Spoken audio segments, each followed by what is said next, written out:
Bueno, muy bien, está con nosotros Liliana Heindel, la vamos a presentar, es una periodista, acaba de editar un libro relacionado con la cuestión de la violencia de género, es una especialista en este tema, es alguien que estudia este tema, y vamos a consultarla y vamos a conversar, tratar de intercambiar opiniones respecto de las sensaciones que a uno le dan, algunas cifras que se empezaron a conocer, que hablan de la muerte de una mujer cada 30 horas.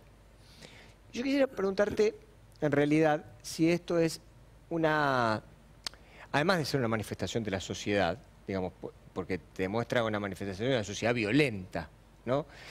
Esto uno lo tiene que poner dentro de ese marco, es decir, dentro del marco de lo que significa una sociedad absolutamente violenta, donde este dato estadístico es uno más de los datos estadísticos relacionados con la violencia, o hay algo en especial con el tema de las mujeres. Hay algo en especial. Se llama patriarcado. Se llama patriarcado, es histórico, no es esta sociedad violenta, es el mundo. Si vos haces así, pones un dedito en cualquier lugar del mapa mundi, te vas a encontrar con cifras alarmantes de ataques a las mujeres históricas. Lo novedoso es que tenemos estadísticas y eso es magnífico. En nuestro país, por lo menos, esto es magnífico. ¿Son las estadísticas absolutamente certeras? No.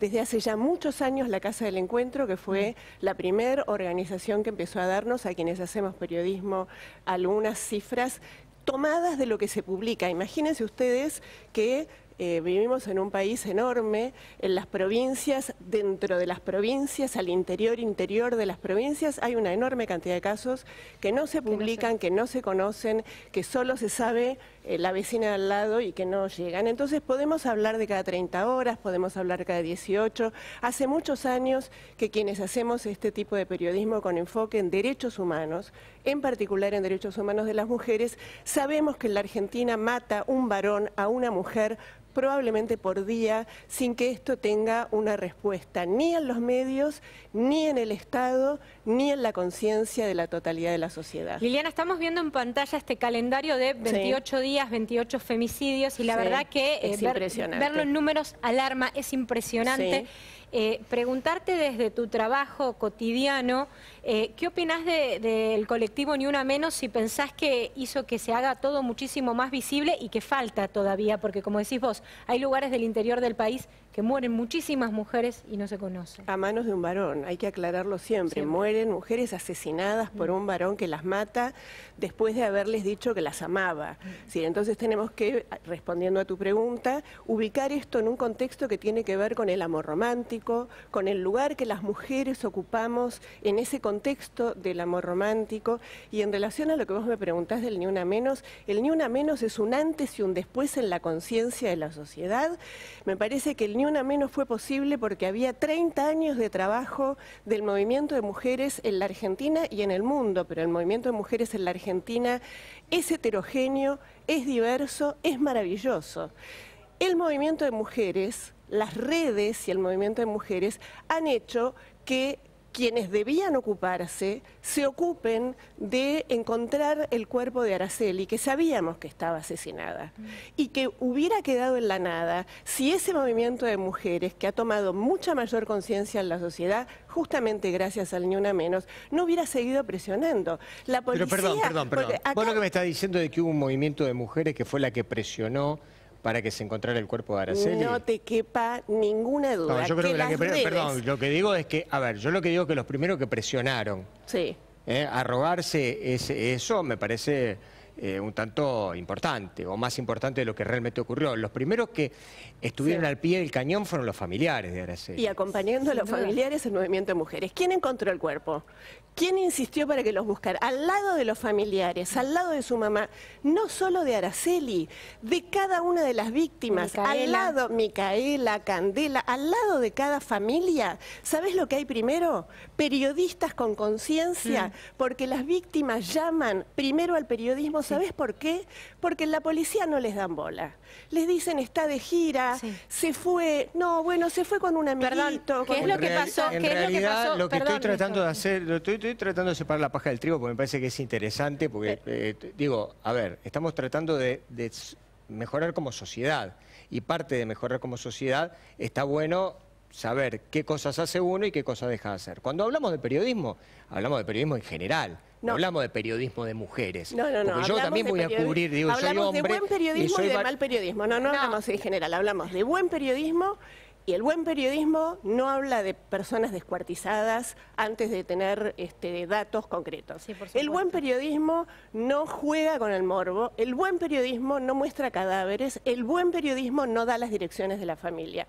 Entonces no hablo de periodismo de mujeres, jamás. Y soy feminista, militante desde hace mucho tiempo, y soy periodista. De ninguna manera hablo de periodismo de mujeres. ¿Sabes por qué? Porque el feminismo habla de los derechos humanos de la sociedad.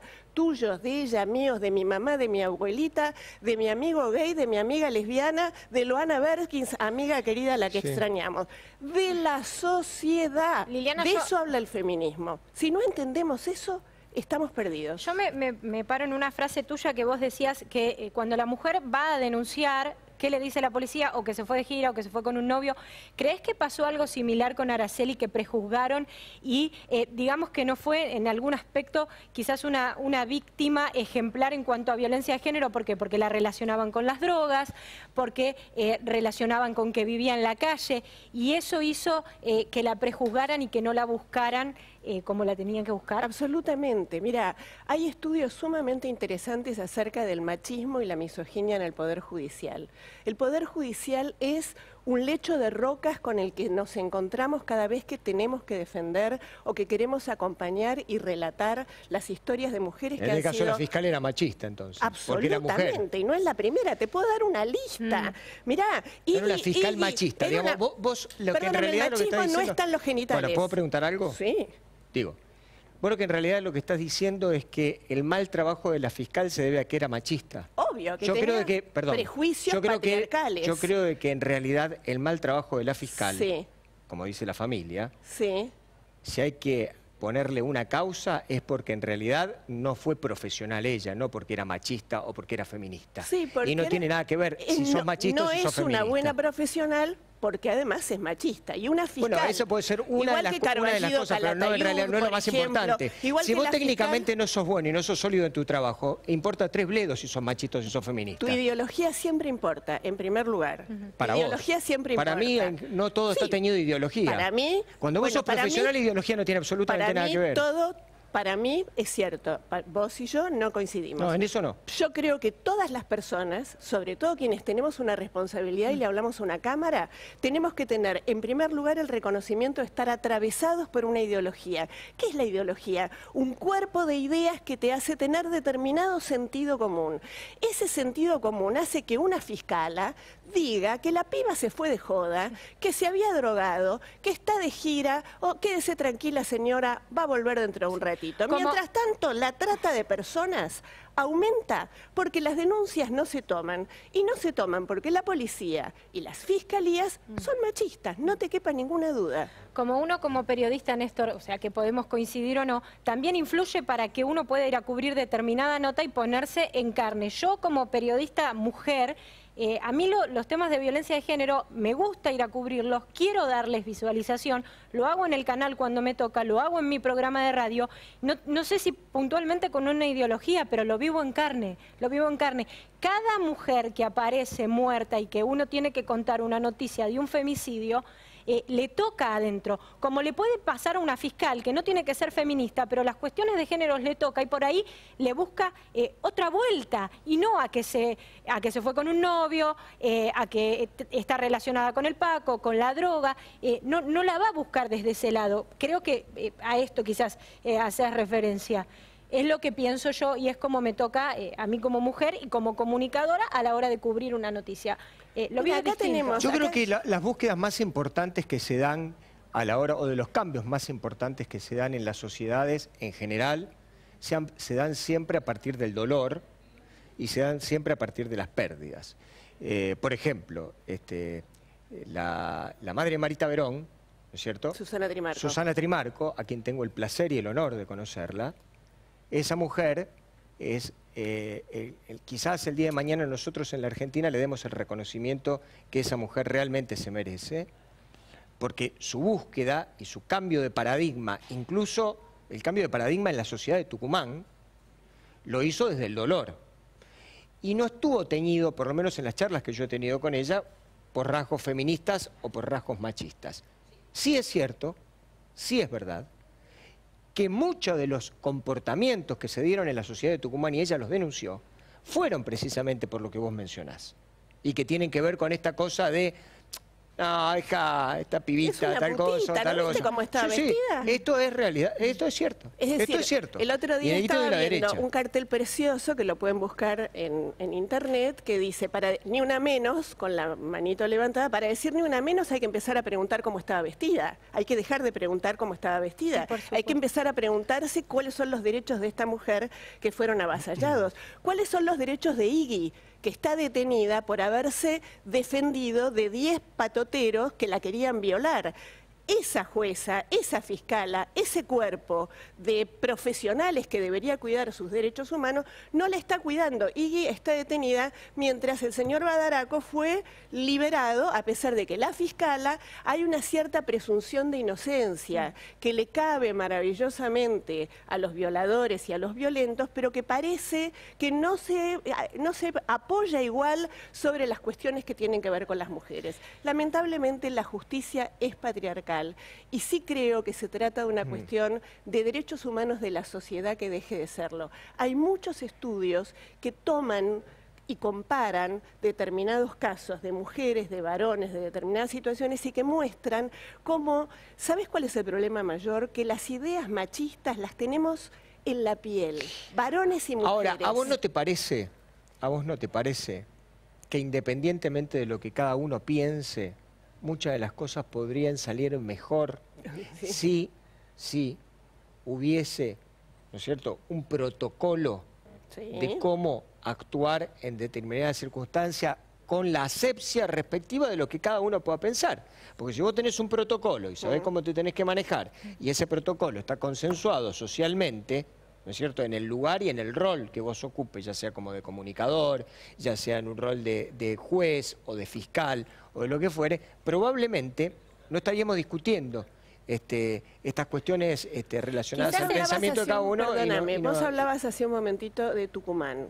Y a mí me gustaría volver, porque vos me decís que Susana Trimarco cambió los paradigmas. Y yo, que la conozco a Susana y que conozco su historia y que la cubrí durante mucho tiempo en el aire, creo que lamentablemente no cambió los paradigmas. En todo caso, Susana y la historia terrible de Marita ayudaron a tomar más conciencia de lo que significa la trata de personas. Pero ¿sabes por qué te digo esto?